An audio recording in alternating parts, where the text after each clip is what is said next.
Bismillahirrahmanirrahim. Assalamualaikum warahmatullahi wabarakatuh.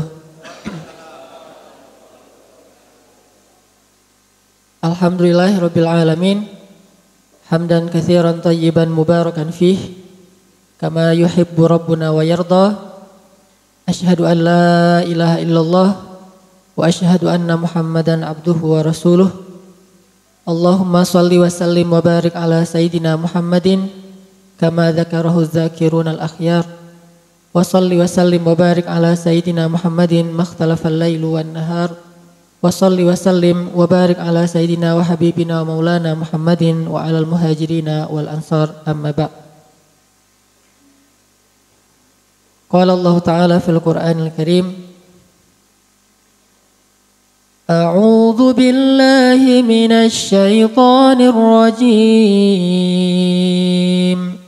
Bismillahirrahmanirrahim. Ya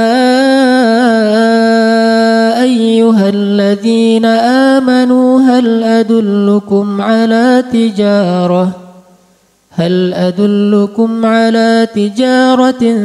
tunjikum min azabin alim. يا أيها الذين آمنوا هل أدلكم على تجارة تنجيكم من عذاب أليم تؤمنون بالله ورسوله وتجاهدون في سبيل الله بأموالكم وأنفسكم ذلكم خير لكم إن كنتم تعلمون ذلكم خير لكم إن كنتم تعلمون ذلكم خير لكم إن كنتم تعلمون يغفر لكم ذنوبكم ويدخلكم جنات تجري من تحتها الأنهار ومساكن طيبة في جنات عدن ذلك الفوز العظيم وأخرى تحبونها نصر من الله وفتح قريب وبشر المؤمنين. Sadaqallahul azim. Teman-teman yang dirahmati Allah Subhanahu wa taala, pertama-tama saya ucapkan jazakumullahu khairan jaza. Terima kasih banyak buat semua teman-teman yang telah memberikan usaha terbaiknya untuk bisa terlaksana acara yang berkah ini insyaallah. Bagi yang hadir saja, insyaallah ada kedudukan yang istimewa di sisi Allah Subhanahu wa taala, apalagi bagi yang telah mengusahakan adanya kegiatan yang luar biasa ini. Mudah-mudahan dia termasuk di antara yang mandalla ala khair atau mansanna sunnatan hasanah, mendapatkan pahala dari setiap yang hadir hari ini. Amin, amin ya rabbal alamin. Dan mudah-mudahan salah satu pahala yang Allah berikan kepada semua panitia adalah pahala jodoh ya. Amin, amin ya rabbal alamin. Jodoh, alhamdulillah. Dipertegas. Amin. Dan kepada Ustadz Rifki, barakallah, luar biasa. Saya dapat ilmu banyak hari ini dari beliau. Pengennya sampai jam 11. Nanti saya penutupan aja doa. Tapi karena Ustadz Rifki memberikan kehormatan buat saya, memberikan waktu beliau dan kesempatan beliau, mudah-mudahan saya tidak mengecewakan Ustadz Rifki dan teman-teman. Teman-teman yang dirahmati Allah, pemuda hijrah ini kalau resminya usianya 1,5 tahun. Tapi kalau kegiatannya kurang lebih 2 tahun. Saya menamakan dengan istilah pemuda hijrah karena memang dari awal saya melihat bahwa dakwah di Indonesia ini cenderung agak kurang progresif, lebih stuck atau agak jalan di tempat, terutama untuk kalangan anak muda. Banyak dakwah-dakwah di Indonesia terjebak kepada event-event yang mungkin peserta dari event itu adalah orang-orang yang sebetulnya dari dulu juga sudah hijrah. Sehingga penambahan orang-orang yang kemudian jadi dapat hidayah, sadar dan kembali kepada Allah itu sedikit. Walaupun kegiatan-kegiatannya banyak. Kalau di Bandung itu ada beberapa masjid yang identik dengan kegiatan anak muda. Salah satunya Masjid Salman ITB. Kemudian ada Masjid Istiqomah. Terus ada lagi Masjid Al-Furqan UPI, kampus juga. Biasanya kalau Masjid Istiqomah bikin acara, itu yang datang adalah aktivis-aktivis dari Salman dan dari Al-Furqan. Nanti kalau Al-Furqan bikin acara, yang datang dari Salman dan Istiqomah. Kalau Salman bikin acara, yang datang dari Al-Furqan dan Istiqomah. Jadi muter di situ-situ aja. Saya menyebutnya dengan istilah minjem masa, minjem jamaah. Kenapa bisa seperti itu? Karena konsep dakwah anak muda yang selama ini dijalankan masih punya gap dengan lebih banyak anak-anak muda yang sebetulnya butuh dakwah. Anak-anak muda yang merindukan hidayah, cuman tidak tahu bagaimana cara mendapatkannya. Sehingga akhirnya kita dengan tim kecil yang berjumlah kurang lebih 5 orang, membuat sebuah gerakan, bukan komunitas, bukan event, organizer, tetapi sebuah gerakan anak muda yang kita beri nama Gerakan Pemuda Hijrah. Dan disingkat dengan shift yang ada di komputer itu pindah atau berubah. Dan kita mengambil segmen dakwah street culture, dakwah jalanan. Terutama anak-anak jalan yang kita nyebutnya dengan anak main, bukan anak gaul ya. Karena ada 2, anak muda mah kalau yang di luar aktivis, di luar anak-anak muda dai, ada anak main, ada anak gaul. Kalau anak gaul ini biasanya mainnya di mall. Anak gaul ini biasanya tadi seperti cerita Ustadz Rifki tadi, Abdullah, atau sebelumnya ada Mus'ab bin Umair. Ini anak-anak gaulnya para sahabat yang orang tuanya, keluarganya, pamannya orang-orang kaya. Biasanya mereka kalau buka internet itu nyari tentang stylenya para artis. Ini kalau anak gaul. Kalau anak main biasanya punya komunitas, anak motor, anak skateboard, anak musik. Bahkan kalau di Bandung paling besar itu adalah geng motor. Bisa dibilang mungkin geng motor terbesar di Indonesia itu beberapa diantaranya ada di Bandung. Seperti Briges, XTC, Moonrakers, GBR dan seterusnya. Dan klub motor juga sangat banyak. Ada klub Vespa, ada Harley, ada macam-macam. Dan ini semuanya anak muda yang kalau kita lihat KTP-nya adalah muslim. Dan mereka punya hak untuk bisa mendengar nasihat-nasihat agama yang baik. Sehingga ini menjadi tanggung jawab kita bersama. Saya jalan di antara anak-anak muda nih. Pertama saya jalan ke tempat-tempat wisata yang digandrungin sama anak muda. Saya ngelihat dengan rasa yang sangat sedih. Pas saya lihat banyak anak muda di sana yang bermalam di tenda-tenda, di sebuah tempat-tempat yang terpencil, di hutan dan segala macam, berdua-duaan laki-laki dan perempuan. Dan kemungkinannya mereka belum halal. Dan itu banyak. Bahkan di beberapa kampus ketika disurvei, ternyata isi dari tong sampah di dalam kampus-kampus tertentu di Bandung, yang paling banyak itu adalah alat.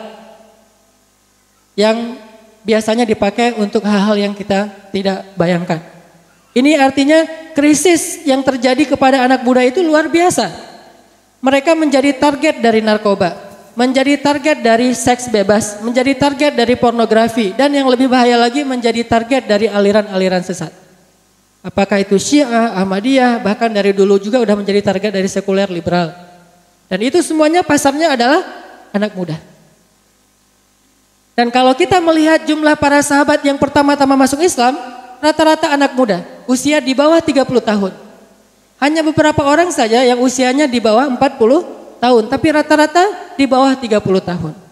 Sehingga kalau kita bicara tentang dakwah, maka sebetulnya kita bicara tentang anak muda. Kita bicara tentang kebangkitan, kita bicara tentang anak muda. Kita bicara tentang kehancuran pun, kita bicara tentang anak muda. Itulah yang memotivasi saya untuk buat sebuah gerakan anak muda yang segmennya langsung kepada street culture, mempelajari tentang dunia anak muda jalan, masuk ke komunitas-komunitas.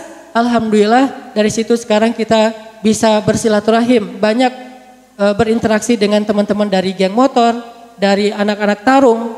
Mungkin teman-teman ngelihat di Instagram saya ngeposting BFC, Bandung Fighting Club. Itu petarung-petarung di Bandung, Jawa Barat, dan sebagian mereka masih bekerja sebagai penjaga security-nya beer house. Mereka masih jagain beer house, klub-klub malam gitu, tempat clubbing. Dan walaupun demikian, alhamdulillah sebagian besar mereka sudah hijrah. Di sana ada ketuanya, alhamdulillah. Teman saya, teman istri saya juga namanya Edwin. Beliau juga seorang petarung yang berdakwah kepada anak-anak yang benar-benar preman luar biasa. Yang dulunya mungkin debt collector, preman, orang-orang yang main di narkoba, dunia malam, jadi pembunuh bayaran. Alhamdulillah mereka sebagian besarnya sudah hijrah. Sehingga ketika kemarin ngadain pertarungan tingkat internasional melawan 3 petarung luar negeri, 2 dari Filipina, 1 dari Amerika. Alhamdulillah 3 petarung kita menang dengan kemenangan KO di ronde pertama. Dan ketika menang, mereka yel-yelnya takbir. Ini aneh, ada ring tarung dengan yel-yel takbir. Biasanya kan yel-yelnya macam-macam, ini takbir, Allahu Akbar semuanya. Jadi kayak 212. Jadi ini ring 212. Takbir, kemudian bendera di samping ring itu ada bendera Palestina, kemudian ada kalimat hentikan kejahatan kemanusiaan untuk Rohingya, untuk Aleppo dan seterusnya. Jadi kampanye tentang nasib kaum muslimin di atas ring anak muda. Masya Allah. Dan begitu menang, mereka mengibarkan 2 bendera, bendera Indonesia dan bendera Palestina. Allahu Akbar. Ini pertama saya lihat ada ring yang mengibarkan 2 bendera, bendera Indonesia dan bendera Palestina, dan dia mencium 2 bendera itu kemudian bersyukur pada Allah. Sehingga ketika mereka tarung saya nonton la haula wala quwata illa billah, la haula wala quwata illa billah, karena saya nggak rela orang Indonesia dikalahin sama Amerika. Begitu ronde pertama Amerikanya KO, bahkan yang dari Filipina maaf sampai patah tangannya dikunci dan dia nggak nyerah-nyerah, akhirnya patah. Mudah-mudahan udah sembuh. Intinya di situ kita melihat bahwa anak muda itu punya peluang besar untuk pergerakan, untuk kebangkitan Islam. Hanya masalahnya dakwah ini belum sampai kepada mereka. Dakwah ini masih terkungkung di dalam masjid. Sehingga kalau kita berdakwah hanya di dalam masjid, insya Allah yang datang adalah orang-orang yang udah soleh. Sedangkan kita masih butuh jumlah lebih banyak dari kaum muslimin di Indonesia yang mayoritasnya sekarang berada di luar masjid, di komunitas-komunitas, di jalan-jalan, di tempat-tempat tongkrongan mereka. Sehingga mulailah saya mencoba mengubah cara saya berdakwah. Kemudian juga saya coba mulai main dengan mereka. Tadi disampaikan hobi saya skateboard, bukan hobi, cuma senang nemenin mereka main skateboard. Dan saya bukan pemain skateboard yang pro, cuman kalau sekarang saya lebih banyak dan senang mainnya di laut, surfing. Jadi bahkan ketika saya main di laut di sana itu ada namanya Batu Karas, dan itu laut untuk surfing, ombaknya besar-besar, laut selatan. Ketika siangnya saya surfing, alhamdulillah gara-gara ngelihat saya surfing, akhirnya beberapa surfer pro tingkat internasional yang pernah juara di Australia di beberapa tempat, malamnya kita ikut kegiatan taklim dan ditutup dengan qiyamul lail. Jadi surfer ikut qiyamul lail ini unik. Oh, Masya Allah. Biasanya malam mereka ngeganja, malam ada jamur ya, ada jamur khusus yang bisa mirip dengan ganja atau minimal minum sama perempuan. Itu kegiatan malamnya para surfer. Kalau siangnya mereka paddling, malamnya mereka party. Sekarang siangnya paddling, malamnya mereka taklim dan ditutup dengan tahajud atau qiyamul lail. Ini ketika masuk ke dunia mereka. Walaupun saya nggak jago dalam surfing, tapi mau main aja. Main di ombak, kegulung, diketawain, terus cari lagi ombak, terus main dengan anak skateboard, duduk di antara anak-anak musik. Bahkan alhamdulillah pilot project kita di Pemuda Hijrah itu adalah melakukan kegiatan Briges berzikir. Briges ini geng motor terbesar di Jawa Barat, bahkan di Indonesia. Dan alhamdulillah ketika kita mengadakan acara Briges berzikir, teman-teman Briges yang hadir itu kurang lebih sebanyak 5.000 anggota Briges. 2.000 mau masuk masjid, 3.000-nya nggak mau masuk. Ketika ditanya kenapa nggak masuk ke dalam, masih banyak ruang kosong, kata mereka, Ustadz, kami mah orang-orang kotor, masjid tempat suci, jadi kami pengen berzikir di luar aja. Lihat, iman. Masya Allah. Ini mungkin itu lebih Allah cintai daripada orang yang berada di dalam masjid dengan kebanggaannya terhadap amal-amalnya. Jadi ada potensi baik pada diri mereka. Ikut berzikir bersama Ustadz Arifin Ilham, bahkan sempat masuk TV juga, itu pilot projectnya Pemuda Hijrah. Dan setelah Briges berzikir ini sukses, alhamdulillah selang beberapa bulan mereka punya inisiatif sendiri untuk melakukan yang lebih besar. Bahkan mempersaudarakan 2 geng motor yang selama ini seperti Aus dan Khazraj. Sudah berperang lebih dari puluhan tahun. Asal ketemu kalau di sini ada anak Briges terus lewat, terus di sini ada nongkrong anak XTC, itu bakalan digebukin sampai mati.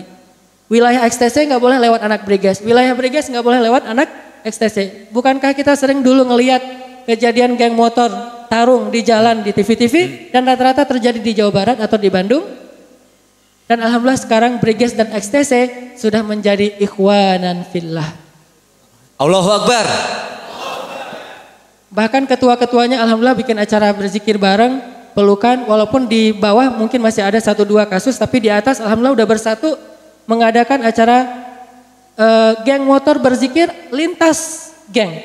Terakhir ketika ada musibah di Garut, gempa dan banjir, alhamdulillah anak-anak geng motor yang biasanya dulu terkenal dengan tarung atau tawuran, mereka sekarang mengadakan program sosial dan charity untuk membantu saudara-saudara di Garut dan bahkan sekarang ada yang ke Aceh. Ini perubahan hijrah masyarakat. Sehingga saya memaknai dakwah sebagaimana yang saya belajar ketika di Mesir dulu adalah dakwah itu adalah sistem perubahan di masyarakat. Itulah inti dari dakwah. Ketika kita melihat dakwah hanya taklim, berarti kita melihat dakwah dalam lingkup parsial, tidak menyeluruh. Dan taklim hanyalah sebuah instrumen kecil dalam dakwah, bukan satu-satunya. Sehingga dakwah yang sebenarnya adalah ketika kita bisa langsung menyentuh market-market dakwah kita dan melakukan perubahan-perubahan yang sifatnya konkret di dalam masyarakat, terutama anak muda. Alhamdulillah saya tadi banyak mendengar dan belajar dari Ustadz Rifki yang melakukan dakwah di Kediri yang luar biasa dengan adanya mungkin teman-teman berani berhijrah, kemudian ada soft, kemudian ada tadi sayap dakwah, organizer dan seterusnya. Mudah-mudahan ini akan menjadi mercusuar dakwah di Jawa Timur dan mudah-mudahan juga akan menjadi salah satu inspirasi dakwah anak muda di seluruh Indonesia. Amin, amin ya rabbal alamin. Teman-teman yang dirahmati Allah, saya pengen sharing beberapa contoh kisah hijrah di dalam pengalaman saya berhijrah. Pertama adalah kisah hijrah, kalau saya mah taklim selalu ngelihat orang-orang baru, newbie. Jadi kalau dalam taklim saya ngelihat yang datang adalah para aktivis, saya ada rasa bersalah. Bersalahnya apa? Oh berarti dakwah saya belum kena kepada anak main. Sehingga saya gunakan bahasa mereka, saya gunakan style mereka, saya gunakan analogi-analogi mereka. Sampai yang datang itu adalah orang-orang yang selama ini masih sangat gerah ke masjid tapi merasa nyaman sekarang. Tatoan tapi nangis ketika sholat. Tatoannya penuh tuh, kalau dia buka baju tuh penuh tatoan. Ada anak drifter yang balapan. Sampai pernah ada adegan di masjid kita tuh namanya Masjid Al-Latif, markasnya Pemuda Hijrah. Ada 2 anak pemuda hijrah yang masbuk sholat isya. Udah selesai kita sholat, mereka baru datang karena mungkin ada kegiatan. Yang satu anak metal, bajunya tuh metal banget, tatoan, rambutnya panjang. Yang satu lagi anak pembalap, dengan bajunya baju balap. Jeans gitu ya, yang bawahnya sobek-sobek. Datang sholat berdua di masjid. Karena mereka masbuk dan hanya tinggal berdua, akhirnya mereka bingung nih siapa yang bakal jadi imam. Dua-duanya juga baru hijrah. Hafalannya Al-Fatihah, Al-Ikhlas. Masih mending itu. Oh masih mending. Masih mending itu. Ada yang hafalannya Al-Baqarah ya? Iya. Alif Lam Mim maksudnya. Artinya mereka dorong-dorongan, kamu aja gitu. Sampai akhirnya karena nggak ada dua-duanya yang mau jadi imam, mereka pun memutuskan dengan cara sweet. Di dalam masjid, siapa yang bakal jadi imam? Sampai 3, siapa yang duluan menang sampai 3 berarti dia makmum. Yang kalah jadi imam. Sweet. Dan kita ngelihat dari luar masjid, Masya Allah, ini pemandangan yang baru nih. Orang baru hijrah, terus ada improvisasi dalam ibadah. Namanya juga orang hijrah ya, improvnya luar biasa. Tapi saya ngelihat semangatnya, sweet. Akhirnya, jadi nggak mendahulukan yang paling akra'uhum, yang paling paham agama. Karena sama semuanya. Akhirnya ini ada fikih baru nih. Kalau nggak ketemu akra'uhum, paham agama, akhirnya sweet. Siapa yang menang dia yang jadi makmum. Ternyata anak metal yang jadi imam dan anak drifter yang jadi makmum. Dan sholatnya luar biasa. Walaupun sholatnya cuma baca Al-Ikhlas, tapi saya melihat air matanya mengalir di pipi mereka. Hanya Al-Ikhlas mengalirkan air mata. Kita udah baca Al-Baqarah, ngalir air mata karena kelamaan bacaannya. Nah, ini kapan rukuknya ini? Saya pernah sholat di Mesir, satu malam tarawih cuma 11 rakaat, tetapi satu malam itu 15 juz. Masya Allah. Dan saya cuma sekali saya sholat di situ. Itu juga karena saya nggak tahu 15 juz. Diajak sama syekh saya namanya Syekh Tariq Faris. Beliau guru saya dalam belajar Al-Quran. Beliau bilang, Hanan yuk ikut saya. Ada tarawih bagus nih. Kan saya senang mencari imam-imam yang bacaannya powerful. Oh ya udah Syekh saya ikut. Nggak ngasih tahu kalau 15 juz. Pas sholat rakaat pertama Alif Lam Mim. Oh Al-Baqarah standar lah. Paling juga satu kali sholat tarawih itu 1 juz. 11 rakaat. Ternyata udah setengah juz, ini belum ruku-ruku, mulai saya curiga. Wah ini setengah juz nggak ada tanda-tanda ruku, imamnya masih semangat ini. Sampai masuk saya qulus sufaha belum ruku, akhirnya sampai akhir Al-Baqarah baru Allahu Akbar. Saya mengatakan dalam hati, ini cuma 2 rakaat saja, setelah itu saya pulang. Tapi rakaat kedua Ali Imran. Saya pikir rakaat kedua mungkin dia udah capek, paling juga Al-Ikhlas atau apa. Ini Ali Imran jadi hampir 4 juz dalam 2 rakaat saja. Sehingga kita sholat tarawih dari Ba'da Isya, selesai tarawihnya menjelang subuh. Hampir gak sempat makan sahur. Dan kedepannya Syekh saya ngajak lagi, saya bilang saya pilih yang dekat-dekat saja. Itu satu-satunya masjid di Mesir yang tarawihnya 15 juz, yang lain rata-rata 1 juz. Cuma ini masjid para hufaz dan mereka khatam sebulan 15 kali. Dan setelah istirahat setiap 4 rakaat kita istirahat, saya nanya kepada seorang jamaah sebelah saya kakek-kakek gitu. Kakek belajar di Al-Azhar? Kata beliau, enggak, saya enggak pernah kuliah. Oh, kakek ngerti ayat yang dibaca? Enggak semuanya juga, walaupun orang Arab juga enggak semuanya ngerti Al-Quran. Karena bahasa Al-Quran ini jauh lebih tinggi daripada bahasa Arab. Apalagi kalau enggak pernah belajar agama. Kakek hafal Quran? Enggak. Kakek baru pertama ini ikut tarawih kayak gini. Saya sudah 10 tahun dek tarawih di sini. Setiap tahun saya tarawih di sini. Saya tanya kepada beliau, Kek, saya tuh belajar di Al-Azhar, jurusan tafsir Al-Quran. Saya hafal ayat yang dibaca, saya paham sedikit-sedikit. Tetapi dan saya lebih muda dari kakek. Kok saya nggak betah berdiri? Sedangkan kakek tenang aja. Saya udah garuk-garuk udah. Untung aja saya nggak bersin-bersin. Udah nggak. Imam nih lama banget. Beliau tenang khusyuk. Saya tanya, apa yang membuat kakek lebih betah dari saya? Kata beliau, kamu berdiri dengan tenaga kamu. Saya berdiri dengan iman. Masya Allah. Allahu Akbar. Makanya kemarin kita lihat pas 212 ya. Ada yang cacat ikut. Ada yang udah tua nyapu-nyapu. Tapi yang berikutnya yang dibayar gak bisa seperti itu kan ya. Karena tenaga, harta, semua itu tidak bisa mengalahkan iman. Masalahnya iman ini belum kita masukkan ke hati-hati dengan seizin Allah. Orang-orang yang layak mendapatkannya yaitu kaum muslimin, anak-anak muda yang banyak. Mereka butuh iman, mereka butuh hidayah. Dan itulah hadiah paling berharga dari seorang saudara kepada saudaranya. Makanya saya bahagia ngelihat teman-teman hijrah ini setelah mereka hijrah, saya malah merasa malu. Ibadah mereka jauh melampaui ibadah saya. Tilawah mereka ada yang itikaf terus. Azamnya apa? Pokoknya kalau saya belum nikah, saya itikaf aja. Makanya nggak nikah-nikah. Allah cinta sama dia jadi suruh itikaf. Rajin itikaf terus. Dan salah satu kisah yang membuat mereka sangat terinspirasi dari kisah-kisah jomblo fisabilillah ini adalah Wis, ada istilah baru jomblo fisabilillah. Luar biasa. jadi di kita itu ada hashtag jomblo fisabilillah dan hero-nya adalah Julaibib. Mungkin Ustadz udah lebih tahu kisah seorang sahabat jomblo yang Allah berikan jodoh luar biasa dunia akhirat, namanya Julaibib. Yang melamar budak aja nggak diterima, apalagi orang merdeka.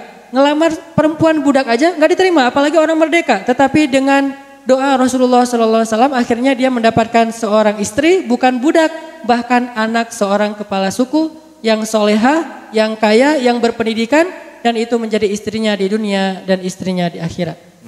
Apa rahasianya? Iktikaf.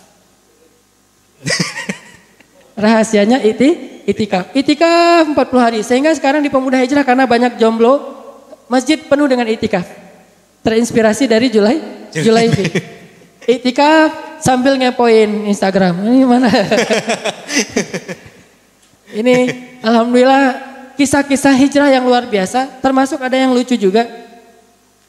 Seorang mahasiswa di Bandung berasal dari Makassar. Suatu malam pas waktu maghrib dia lagi bertamu ke rumah temannya di dekat masjid. Lagi ada acara teman-temannya di dekat masjid, di rumahnya di dekat masjid. Terus pas habis maghrib karena dia pengen ke toilet di rumah temannya penuh, akhirnya dia ke toilet masjid. Dan dia selama ini nggak pernah ke masjid. Kuliahnya juga hampir di DO, pokoknya gagal aja. Narkoba, seks bebas, segala macam, pergaulannya udah rusak. Jauh-jauh merantau dari Makassar, ternyata sampai di Bandung malah terbawa oleh arus modernitas di Bandung. Akhirnya dia datang ke masjid untuk minjam toilet. Dia datang ke toilet. Alhamdulillah dengan takdir Allah waktu itu lagi ada taklim saya di dalam masjid. Dan belum banyak. Masih sekitar 300-400 orang. Akhirnya datanglah dia ke toilet. Karena sound systemnya kedengar sampai ke toilet. Dia sambil duduk lama di toilet sambil dengar tausiah. Ya duduk sambil dengar tausiah. Mungkin lebih khusyuk dia daripada kita. Kalau kita mungkin duduknya gini sambil makan ya. Kalau dia mah duduk khusyuk aja dengerin tausiah. Alhamdulillah takdir Allah ternyata berkenan di hatinya. Dan saya bacakan beberapa ayat di antara ceramah, ada ayat yang dibacakan dan ternyata dia senang dengan bacaan itu. Setelah selesai hajatnya di toilet, akhirnya dia masuk ke masjid, dia duduk di paling pojok masjid. Tidak berwudu, tidak ngapa-ngapain, hanya duduk aja di pojok masjid dengerin tausiah diam-diam. Pas waktu sholat isya, kita sholat isya, dia nggak ikut sholat. Karena dia belum pernah sholat. Dan udah lupa bagaimana cara sholat. Akhirnya dia duduk di pojok, hanya dengerin. Ternyata yang menangis dalam sholat itu justru yang tidak sholat, yang duduk di pojok, bukan yang sedang sholat. Hidayah Allah Subhanahu Wa Taala. Saya baca alhamdulillah ternyata ayatnya berkenan di dia. Ar-Rahman, fabi ayyi ala'i rabbikuma tukadziban. Dia nangis. Akhirnya setelah selesai isya, dia ikut gabung dalam majelis taklim. Kemudian setiap minggu dia datang untuk ikut taklim. Baru setelah Ramadan dia ikut itikaf dan bercerita tentang kisah hijrahnya. Sampai pas Ramadan ibunya nanya, kamu kenapa belum pulang? Biasanya sudah pulang dari awal Ramadan. Kenapa ini belum pulang? Lagi di itikaf, Mak. Itikaf di mana kamu? Di masjid. Hah? Aneh sekali. Kata ibunya. Aneh sekali kamu ke masjid. Biasanya di klub, di mana? Sekarang ada di masjid. Dan ketika pulang ke Makassar, sekarang dia menjadi muazin tetap dan bukan muazin maghrib, muazin subuh. Yang tadinya nggak pernah ke masjid, sekarang menjadi muazin subuh. Kita tidak tahu jalan hidayah seseorang. Lakukan saja, dakwah saja, mungkin di masjid, mungkin di luar masjid, mungkin taklim, mungkin sebuah event di luar. Intinya kita tidak tahu Allah yang menentukan hidayah itu. Sampai Nabi aja pernah kaget gara-gara ada orang yang tiba-tiba datang kepada Nabi dan minta diajarkan Islam, masuk Islam. Padahal dia orang yang menurut Nabi itu agak susah untuk dapat hidayah. Dia Abu Zar Al-Ghifari, orang Ghifar. Orang Ghifar ini orang yang wataknya keras dan pengelana. Dan kalau udah masuk Islam pasti nggak akan jauh dari watak keras mereka. Dan ternyata Abu Zar benar, begitu masuk Islam dia langsung dakwah di jalan-jalan lalu digebukin rame-rame, besok dakwah lagi digebukin lagi sampai Nabi suruh dia pulang supaya tidak digebukin lagi. Orang kayak gitu bisa dapat hidayah. Nabi juga geleng-geleng kepala dan mengatakan Allah yahdi man yasha. Allah itu memberi petunjuk kepada siapa yang dia kehendaki. Terus ada lagi kisah hijrah seorang teman anak geng motor ikut acara Briges Berzikir tadi. Setelah ikut acara Briges Berzikir selang 5 bulan kemudian kita dapat berita dia meninggal dunia. Meninggal dunia karena ditembak sama polisi, ternyata dia buron, punya kasus masa lalu pembunuhan, dan selama ini dia nggak ketahuan sama polisi. Pas habis hijrah justru ketahuan, ketemu sama polisi, dikejar, dia lari, ditembak 3 tembakan, kena di dadanya dan dia meninggal di tempat. Lalu saya langsung teringat kisah seorang pembunuh yang membunuh 100 orang, 99 plus 1. Dan ketika dia berhijrah, belum beramal banyak, baru mau belajar, tapi dengan takdir Allah dia meninggal di tengah jalan kan ya. Ini mirip dengan kisah anak Briges tadi, yang belum belajar banyak tentang Islam. Mungkin baru sholatnya juga belum benar. Tetapi mudah-mudahan husnuzon kita, Allah Subhanahu wa taala mengampuni dosa dia, dan kita tidak tahu betapa banyak orang yang seperti itu. Sehingga Nabi mengatakan, seandainya Allah memberikan hidayah kepada seseorang lewat kamu, itu lebih baik daripada humurin ni'am, semua nikmat di dunia. Lebih baik daripada nikmat di dunia kalau ada satu orang yang dapat hidayah melalui kamu. Makanya teman-teman, saya pengen menyemangati teman-teman untuk dakwah, terutama dakwah hijrah. Kalau dakwah hijrah berarti segmennya bukan yang udah hijrah. Kalau yang udah hijrah itu namanya dakwah tarbiyah, membina, mendidik. Sedangkan kalau dakwah hijrah berarti dakwahnya dengan segmen yang murni belum hijrah. Bahkan yang masih fobia terhadap Islam, yang masih takut terhadap Islam, yang kemarin gak mau datang 212, bahkan dia benci kepada yang datang 212. Mereka bukan musuh kita, mereka target dakwah kita. Kalau ada yang mengatakan ngapain sih gitu-gitu amat, ngapain sih rame-rame, emang sholat Jumat harus di situ banget, gak bisa di masjid masing-masing. Dia bukan musuh kita, mereka adalah market dakwah kita. Kalau mereka belum mau ikut, berarti kita masih punya PR nih. Daripada kita berorasi mengatakan yang gak ikut itu munafik, yang ikut itu mukmin haqqa, ini memecah belahkan di antara kaum muslimin, maka kita berdakwah kepada mereka. Tapi treatment berdakwah kepada mereka sangat berbeda dengan treatment dakwah tarbiyah. Sangat berbeda. Dan kita harus sabar dengan banyak perubahan. Saya kalau di taklim itu ada yang datang belum pakai jilbab, saya bahagia. Berarti kena dakwahnya nih. Kalau yang datangnya udah jilbab, udah cadar, insya Allah ini udah soleh dari dulu. Tanpa saya pun mudah-mudahan ada ustadz lain seperti Ustadz Rifki yang ilmunya lebih banyak yang bisa mentarbiah mereka. Kalau saya mentarbiah mungkin pas-pasan ilmunya, sehingga saya mencari mana nih yang benar-benar belum hijrah. Sehingga kalau dia datang dengan pakaian kantornya, kan taklim kita habis maghrib, rata-rata pulang kantor jam 5, dengan pakaian kantornya masuk ke masjid, canggung-canggung itu kelihatan orang yang belum pernah ke masjid. Pas masuk ke masjid, nih gimana caranya nih, masuknya gimana, kaki kanan atau kaki kiri, gitu aja dia masih bingung. Pas sudah masuk, mukenanya habis, akhirnya dia duduk dengan pakaian kantornya. Kita tidak mengucilkan dia, kita tidak memarahi dia, kita tidak menganggap dia menistakan masjid, karena itulah kemampuan dia. Dan saya bahagia kalau ada yang seperti itu yang datang, daripada pulang kantor mereka ke klub, pulang kantor mereka swimming pool, dan saya ngelihat banyak di tempat-tempat hiburan mereka pulang kantor pada mungkin vaping, maka lebih baik mereka ke taklim walaupun belum sempurna. Sehingga butuh treatment yang mengena kepada mereka dengan judulnya, dengan pembahasannya, dengan gayanya, dengan akhlak kita kepada mereka. Jadi ada kayak istilah customer delight. Jadi kalau ada yang datang ke masjid tanya, "Mas, wudunya di mana?" Jangan tunjuk, tapi bawa dia ke tempat wudu. Sama kayak kita datang ke misalnya supermarket, tanya, yang bagian minuman di mana? Dia nggak akan nunjuk kan? Dia pasti akan nganterin. Ini Pak. Maka harusnya masjid lebih baik daripada supermarket, daripada kafe, daripada hotel. Customer delight-nya harus jauh lebih sopan. Ketika ada yang nanya, tempat wudunya ikhwan di mana ya? Oh ya, mangga saya anterin. Diantarkan, bukan di sana, sebelah sana, dan segala macam. Kalau ada yang salah masuk dimarahin. Bahkan ada seorang anak muda yang datang ke masjid, sholat, dan celananya sobek-sobek, dimarahi sama jamaah tetap masjid. Kamu sholat tapi nggak menjaga adab, nggak ada akhlaknya, nggak pakai sarung segala macam. Kemudian dia mengatakan, "Pak, saya sudah capek hidup dimarah-marahin di jalan.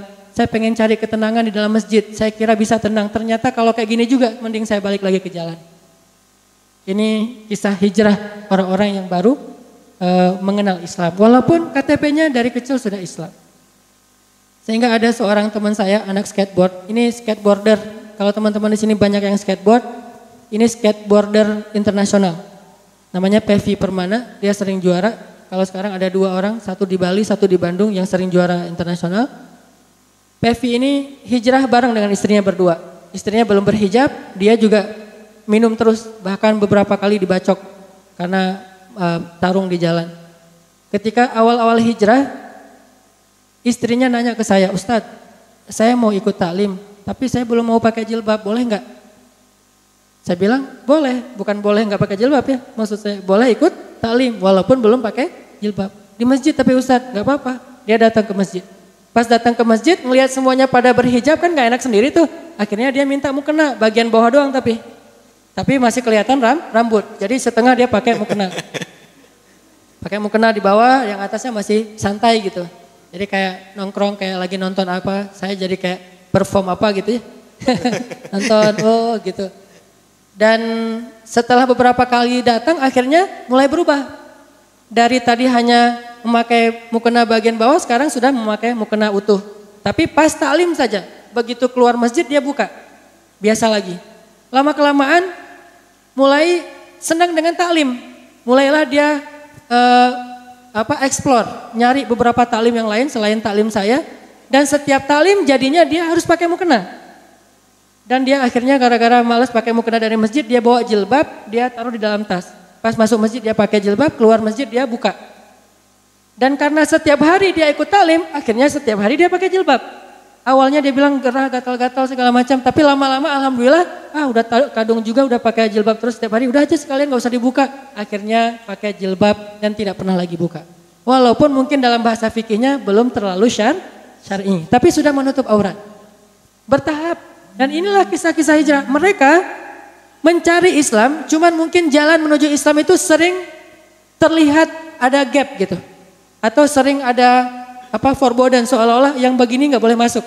Yang udah soleh-soleh saja yang masuk. Bukankah Islam itu untuk orang yang ingin membersihkan diri? Bukan untuk yang bersih? Fala tuzakku anfusakum huwa a'lamu bimanittaqo. Makanya sahabat-sahabat itu ada yang dulunya pemabuk. Bahkan ada yang udah masuk Islam pun masih mabuk. Bahkan ayat tentang khamar aja turunnya bertahap. Masih mabuk, pas mau datang ke masjid masih teler. Sehingga turun ayat janganlah kalian mendekati sholat dalam keadaan teler atau mabuk. Kemudian baru mereka, kalau mau dekat sholat mah kita sadar dulu. Nanti habis sholat baru kita pesta lagi. Dan seterusnya sampai akhirnya benar-benar diharamkan. Walaupun sudah diharamkan pun masih ada seorang sahabat, saya lupa namanya, yang dia masih suka minum. Sampai dia berkata, seandainya saya meninggal, nanti tolong saya dikuburkan di bawah pohon anggur. Supaya buah-buah anggur yang jatuh ke tanah karena busuk, kemudian saripatinya itu sampai membasahi tulang belulang saya. Saking candu dengan minuman. Bahkan di masa Umar bin Khattab jadi khalifah, dia dicambuk, dia ketawa dicambuk. Dia ketahuan mabuk, dicambuk sama Umar, ketawa dia. Karena udah biasa dicambuk gara-gara mabuk. Sehingga akhirnya Umar menambah jumlah cambukan kepada orang yang mabuk 2 kali lipat daripada fikih di zaman Rasulullah SAW.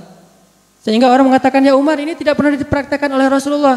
Umar menganut model pemikiran yang maqasidus syariah, sehingga dia mengatakan, kalau dulu di masa Rasulullah dengan sekian kali pecutan mereka bertaubat, sekarang tidak lagi bertaubat, sehingga saya akan tambahkan supaya mereka bertaubat. Itu juga dia nggak bertaubat. Baru bertaubat menjelang syahidnya dalam suatu pertempuran, itu juga gara-gara dapat hidayah dari Allah Subhanahu wa taala untuk meninggalkan khamar, baru dia mendapatkan pahala syahid. Intinya banyak cerita-cerita hijrah yang luar biasa dari orang-orang di luar sana. Sehingga pertanyaannya adalah, dakwah kita udah sampai belum ke mereka? Kalau sampai, kita akan melihat ketakjuban yang luar biasa dari perubahan-perubahan mereka. Bisa jadi orang yang mungkin sekarang kita anggap nggak pernah sholat segala macam, kalau dia udah dapat hidayah, dia jauh lebih soleh daripada kita. Kalau seorang Umar bin Khattab sudah dapat hidayah, dia jauh melampaui sahabat-sahabat yang lebih dulu masuk Islam daripada dia. Bahkan tadi Abdullah seolah-olah melampaui, walaupun kita tidak berani mengatakan melampaui Abdullah ibnu Mas'ud, tapi seolah-olah Abdullah ibnu Mas'ud cemburu kepada beliau. Termasuk Ikrimah, siapa yang tahu anaknya Abu Jahal menjadi seorang mujahid yang bahkan berbaiat mati untuk menghabisi barisan-barisan musuh dan kemudian syahid dalam peperangan karena Allah Subhanahu wa taala. Intinya dakwah harus sampai kepada sebanyak mungkin manusia, terutama kaum muslimin. Dan untuk sampai kepada mereka, kita butuh treatment yang beda supaya sesuai dengan kebutuhan mereka. Mulailah saya membangun silaturahim, mulailah sering main, sehingga banyak orang menganggap, ini kok Instagram Ustadz tapi kerjaannya main saja. Karena di Instagram saya ada tagline, banyak main, banyak manfaat, banyak pahala, sedikit dosa. Ustadz, ini Ustadz tapi main. Karena main itu adalah ladang dakwah saya. Ditambah lagi saya emang senang main. Jadi modus gitu ya. Main dakwah aja. ngajak teman-teman main yuk, jalan yuk dan segala macam. Bahasa dakwahnya hanya sepele gitu, nggak terlalu banyak saya mengeluarkan ayat dulu. Karena ketika saya datang langsung Allah berfirman, udah kabur. Panas. Langsung panas ya. Panas. Harus diruqyah. Saya datang sesungguhnya Rasulullah SAW bersabda, pasti kabur. Akan ada masanya mereka harus tahu tentang al-haq, yaitu Al-Quran, al-hadis. Cuman awal masuk untuk bisa membuat mereka tertarik adalah dengan treatment hubungan yang baik dengan mereka. Kita harus respect kepada mereka. Kita harus, tidak boleh kalau dalam prinsip kita dakwahnya no judgment. Gak boleh menjudge sama sekali. Salah pun tidak dijudge, hanya diajak. Sehingga ada satu slogan di kita, nahnu du'at walaysa qudat. Kami ini adalah para da'i, bukan para hakim. Sehingga kami tidak menghakimi, tetapi kami mengajak. Kalau ada yang salah, nggak dijudge tapi diajak. Ayo kita ke sini, ayo kita ke sini. Sehingga nanti dia sendiri yang akan bisa membedakan, oh ternyata ini salah. Dan alhamdulillah di kita juga banyak anak musik-musik underground. Mungkin salah satu teman-teman yang tahu ada namanya Dempak. Tulisan ininya sebenarnya Dempak, panggilnya Dempak, Jeruji, underground banget. Itu musik-musik yang kalau di luar negeri ya kurang lebih seperti NoFX lah ya. Yang teriak-teriak sampai serak gitu. Ternyata alhamdulillah dengan tatonya yang penuh sekarang sudah ahli masjid. Begitu juga tadi ada anak geng motor Briges yang tadinya main di jalan, bacok-bacok orang, sekarang malah rajin dakwah. Sekarang malah dia masuk ke dakwah komunitas burung. Dia beli burung yang paling mahal, yang suaranya paling bagus, entah berapa puluh juta, supaya bisa masuk ke komunitas burung-burung itu yang berjudi, dia dakwah di sana. Dia bilang, ini semuanya Allah yang menciptakan, ini burung luar biasa. Kita kalau burung bersuara kita takjub, tapi suara azan tidak takjub, akhirnya datang satu-satu. Dan alhamdulillah sekarang juga setengah dari pemain bola Persib udah ngaji di kita.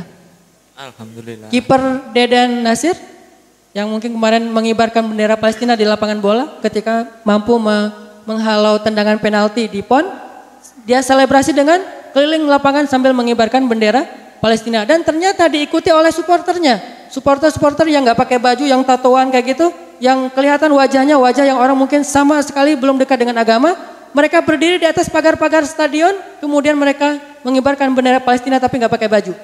Ini syiar dan dimulai dari dakwah anak muda. Alhamdulillah pengalaman di mereka itu membuat saya merasa tahu diri bahwa mungkin sebagian mereka jalan hidayahnya adalah lewat dakwah kita. Tetapi setelah mereka dapat hidayah, saya merasa diri saya tidak ada apa-apanya dibandingkan ibadah mereka. Percepatannya tuh luar biasa. Sehari mereka ada yang membaca Al-Quran 5 juz, 10 juz. Padahal mereka baru hijrah. Kita aja yang udah belajar menghafal Quran dari dulu juga nggak segitu banyak. Sampai sehari 10 juz, 3 hari khatam, 3 hari khatam. Tahajudnya luar biasa. Kalau kita tahajud sampai nangisnya sampai ada yang pingsan. Saya tahajud pas lagi witir, apalagi kemarin kita kunut nazilah, ada yang pingsan. Saking luar biasa rasa takutnya kepada Allah dan dia ingat dosa-dosa dia di masa lalu sampai akhirnya jatuh pingsan. Kalau yang saya dulu di Mesir hampir pingsan gara-gara kelelahan, kepanjangan. Kalau ini pingsan karena iman. Seperti Umar membaca Al-Quran ayat-ayat tentang neraka, kemudian kakinya bergetar dan tidak kuat lagi berdiri. Ini sangat banyak hal-hal yang menakjubkan kepada mereka yang sudah berhijrah kalau dakwah sampai kepada mereka. Makanya saya mengajak teman-teman soft, SDO dan teman-teman anak muda Kediri, ayo kita mulai memperluas sayap dakwah kita. Dari tadi antar masjid ke masjid, sekarang antar gang ke gang, antar jalan ke jalan, antar komunitas ke komunitas. Tapi dengan prinsip, satu, no judgment. Jangan pernah menjudge orang lain. Karena tidak ada yang tahu surga neraka dia kecuali Allah Subhanahu Wa Taala. Dan tidak bisa disimpulkan kecuali kalau dia sudah wafat. Kalau sebelum wafat semua bisa berubah. Bukankah Nabi mengatakan ada orang yang beramal soleh tapi matinya su'ul khotimah, yang berdosa matinya husnul khotimah? Sehingga kita tidak menjudge, oh ini ahli neraka. Wah ini orang sesat sekali, wah ini orang dan segala macam. Kita ajak dia. Yang kedua, selain kita jangan menjudge mereka, yang kedua mulai dulu dari bahasa silaturahim sebelum bahasa dalil.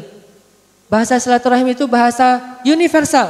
Makanya banyak sahabat yang masuk Islam gara-gara Nabi silaturahim. Hanya bertanya, gimana keadaan kamu? Kaifa asbahta? Gimana keadaan kamu hari ini? Gimana keadaan kamu hari ini? Lama-lama dia dapat hidayah. Ada yang dapat hidayah lewat senyum. Ada yang dapat hidayah gara-gara dijenguk ketika dia sakit. Ada yang dapat hidayah lewat hadiah. dan seterusnya, silaturahim. Perbanyak silaturahim dengan teman-teman kita. Jangan putuskan hubungan dengan mereka. Walaupun uzlah itu dibolehkan ketika kondisi kaum muslimin sudah rusak, tetapi memilih untuk berdakwah itu lebih utama daripada uzlah. Karena Nabi mengatakan, al-mu'minul ladzi yukhalitun nas wa yasbir ala adahum khairun minal mu'minil ladzi lam yukhalitin nas wa lam yasbir ala adahum. Mukmin yang bergaul dengan manusia dan bersabar dengan gangguan mereka lebih utama daripada mukmin yang tidak berani bergaul dengan manusia dan tidak bersabar atas gangguan mereka. Walaupun bukan berarti ketika kita udah masuk lagi ke sana terbawa lagi. Kalau ini mungkin belum siap, lebih baik kita uzlah. Cuman kalau emang kita bisa menjaga jarak dan tetap istiqomah, mudah-mudahan dengan satu orang dapat hidayah lewat kita mendapatkan nilai di sisi Allah lebih baik daripada dunia dan seisinya. Itu yang kedua, buat teman-teman di sini, ayo kita perluas jangkauan dakwah kita karena Indonesia, apalagi sekarang kondisi di dunia semakin kaum muslimin semakin terzolimi, sehingga kebangkitan pemuda itu sesuatu yang sangat dibutuhkan oleh umat Islam di dunia. Sekarang kalau kejadian kayak di Aleppo, yang bisa aktif untuk bisa benar-benar menyelamatkan kaum muslimin dari Aleppo untuk keluar hanya Turki sendiri. Sedangkan yang lain, kalau Saudi sekarang dengan dikacaukan oleh Yaman yang Houthi, jadi sibuk dengan Yamannya, dengan kemudian orang-orang yang pemberontak yang Syiah juga. Kemudian kalau negara-negara yang lain kayak Mesir memang sudah hilang dari tangan kita. Hanya Turki saja yang aktif membuka lalu lintas diplomasi dan politik dengan Rusia, Iran supaya gencatan senjata dan bisa mengeluarkan kaum muslimin dari Aleppo untuk diselamatkan. Terutama korban-korban yang sakarat atau yang sedang luka parah. Dan Indonesia padahal punya Myanmar, Rohingya. Itu PR kita bersama. Bagaimana kita disebut seorang muslim, ada muslim yang lain terjajah tapi kita masih bisa bersenang-senang. Di mana iman kita? Bagaimana kita mempertanggungjawabkannya di hadapan Allah Subhanahu wa taala? Maka untuk itulah kebangkitan anak muda menjadi kebutuhan paling besar bagi negara Islam di Indonesia ini. Dan itu tugas kita bersama. Ayo kita bikin program-program yang lebih kreatif, lebih luas jangkauannya dengan selera sensenya anak-anak main. Bukan hanya kita yang sudah hijrah. Dengan demikian mudah-mudahan Kediri bangkit, Jawa Timur bangkit, Jawa Tengah, Jawa Barat. Kalau Pulau Jawa bangkit, insya Allah Indonesia bangkit. Amin, amin ya rabbal alamin. Itu saja yang mungkin saya bisa sharing dalam kesempatan ini. Mohon maaf, bukan ceramah, hanya berbagi semangat dan pengalaman. Mudah-mudahan teman-teman jadi lebih tersemangati dan bisa melanjutkannya dalam bentuk kerja-kerja konkret. Barakallahu li wa lakum.